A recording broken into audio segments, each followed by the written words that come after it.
कि झारखंड में किस तरीके से सरकार जहां एक तरफ बेहतर सुविधाओं का दावा करती है, लेकिन ऐसे में तस्वीरें बिल्कुल साफ नहीं है।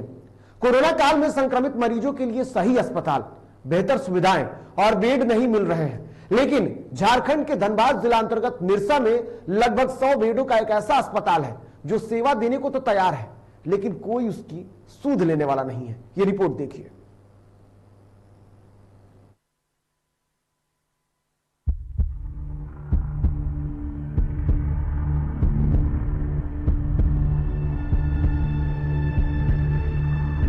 ये जो भव्य तस्वीर आप अपने स्क्रीन पर देख रहे हैं, ये कोई कबाड़ खाना नहीं बल्कि 100 बेडों का अस्पताल है।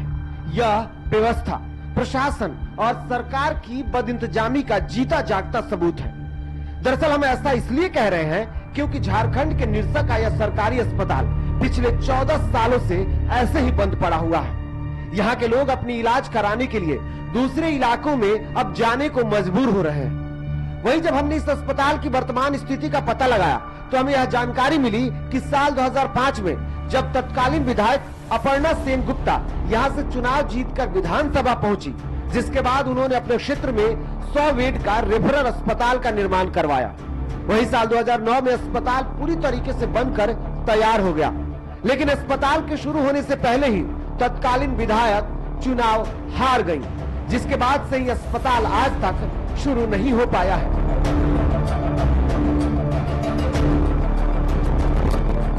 वहीं अस्पताल के बारे में स्थानीय लोगों ने बताया कि जब यह अस्पताल बनकर तैयार हुआ था तो उम्मीदें बढ़ गई थी। इस क्षेत्र के लोग काफी खुश थे क्योंकि उन्हें लग रहा था कि अब उनकी स्वास्थ्य संबंधी समस्याओं का समाधान मिल गया है। लेकिन सरकारी व्यवस्था के कारण इस क्षेत्र के लोग आज तक बेहतर इलाज के लिए मारे मारे फिरते हैं। वहीं इस अस्पताल को शुरू करने के संबंध में मौजूदा स्वास्थ्य मंत्री ने आश्वासन दिया है कि जल्द ही इस रेफरल अस्पताल को शुरू कर दिया जाएगा।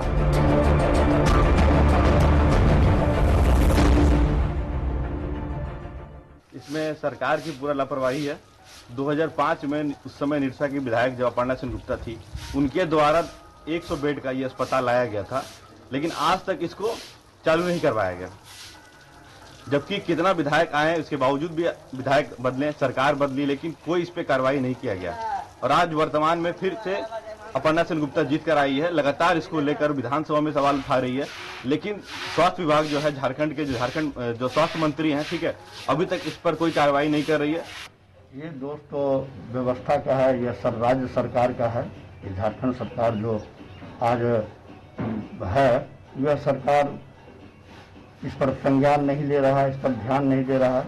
माननीय अपर्णा सेन गुप्ता अगले बार जब विधायक थी तो इनका अनुशंसा पर यह रेफरल अस्पताल हुआ। निरसा में एकमात्र ऐसा हॉस्पिटल है जो कि 2 लाख प्लस की यहाँ की आबादी है, और एक अस्पताल इसको संज्ञान में सरकार को लेकर के इसको चालू करना चाहिए, लेकिन सरकार की उदासीनता के कारण आज यह अस्पताल पड़ा हुआ है, जर्जर स्थिति में हो गया है। यह व्यवस्था जो है दर्शाता है कि सरबरा गई है यहाँ पे स्वास्थ्य। अब ऐसे में भवन की मौजूदा स्थिति यह है कि मरीजों की जगह अस्पताल की दरारों ने ले ली है और अपने बिरानेपन पर खुद को कोस रही है। लेकिन अब देखना होगा कि ऐसा क्षेत्र जहां स्वास्थ्य विभाग की ओर से कोरोना वैक्सीन और सैंपल टेस्टिंग का भी ठीक से प्रबंध नहीं हो पा रहा है, वहां क्या रेफरल अस्पताल शुरू हो पाएगा? क्या यहाँ के लोगों को जल्द ही स्वास्थ्य की समस्याओं का समाधान मिल पाएगा? डीटीवी भारत के लिए ब्यूरो रिपोर्ट, निरसा।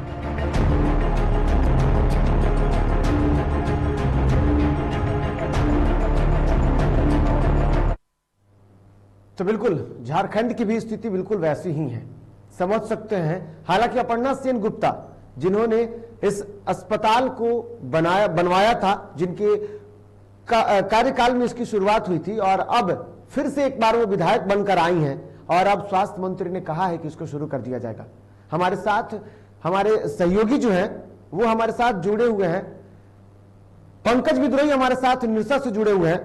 पंकज, क्या लगता है ये जो अस्पताल है जिसका भव्य बिल्डिंग जो है वो देखने को मजबूर कर रहा है, अगर इसकी व्यवस्थाएं बेहतर होती तो शायद इलाकों में कोरोना के कारण संक्रमण जो बढ़ रहा है, लोगों को परेशान नहीं होना पड़ता। जी बता दें कि ये अस्पताल जो है पिछले 14 साल से अपने उद्घाटन की बात जो रहा है और ऐसे 2 लाख की आबादी पर ये एकमात्र एक ऐसा अस्पताल है बिल्कुल जो आज तक डॉक्टर नर्स के बिना आज बदहाली की आंसू रो रहा है। बिल्कुल, जिसके कारण आसपास में जो एक बुखार सर्दी या कुछ ऐसे भी दुर्घटना हो जाने के बाद भी लगभग उस ग्रामीण इलाके से दूर सड़कों पर मतलब मुख्य सड़क पर जाने के बाद ही कोई इलाज हो पाता है। इस बीच कई बार ऐसा देखा गया है कि अस्पताल के अभाव में कई मरीजों ने दम तोड़ दिया है। बिल्कुल, अस्पताल के अभाव में कई मरीजों ने दम तोड़े हैं। पंकज, क्या लगता है कि सरकार ने जो इस बार भरोसा दिया है, खुद स्वास्थ्य मंत्री ने इस बार भरोसा दिया है कि अस्पताल को शुरू किया जाएगा, क्या लगता है उम्मीदें जो सरकार ने जो उम्मीदें बंधाई है वो उम्मीद पूरा हो सकता है? कुछ दिख रहा है ऐसा? जी बता दें कि पहली बार 2005 में फॉरवर्ड ब्लॉक के उसकी उस समय की विधायिका अपर्णा सेन गुप्ता एक बार फिर से भाजपा ऐसे शक्तिशाली पार्टी से जुड़ी है और वो चुनाव भी जीत चुकी है। तो इस कारण उनको लग रहा है कि इस बार मेरा जो सपना था कि निरसा में, लेकिन कहीं ऐसा नहीं लगता क्योंकि आपने जो कहा कि इस बार वो जीत करके गई हैं लेकिन विपक्ष में बैठी हैं, क्या लगता है विपक्ष की इस बातों को, और विपक्ष जो दावे कर रहा है वो लगातार सदन में इस बात को उठा रही है, तो कैसे कह सकते हैं कि आप ये पूरा किया जा सकता है?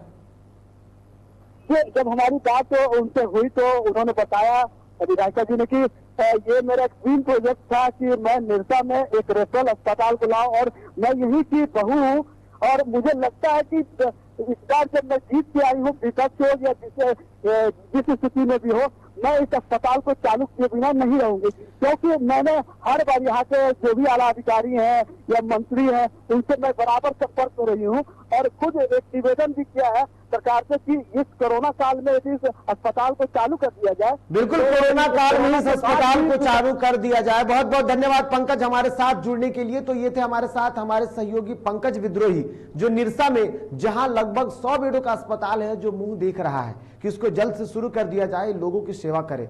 सरकार ने भरोसा तो दिया है और विधायिका जो है वो अब लगातार ये कह रही है कि जल्द शुरू कर लेंगे, लेकिन देखने वाली बात होगी ऐसी तस्वीरें उभर करके आ रही है। समझ सकते हैं कि कोरोना के इस काल में, इस स्थिति में किस तरीके से लड़ना होगा और इस लड़ने के लिए प्रशासन की उदासीनता, सरकार की रवैये कहीं ना कहीं लोगों को मजबूर कर रहे हैं। ऐसे में आपको साफ तौर पर खुद से सचेत रहने की जरूरत है, सुरक्षित रहने की जरूरत है। इसलिए कोरोना गाइडलाइन का पालन करें, मास्क और सैनिटाइजर का इस्तेमाल करें, सोशल डिस्टेंसिंग का पालन करें। और फिलहाल मुझे दी इजाजत, नमस्कार।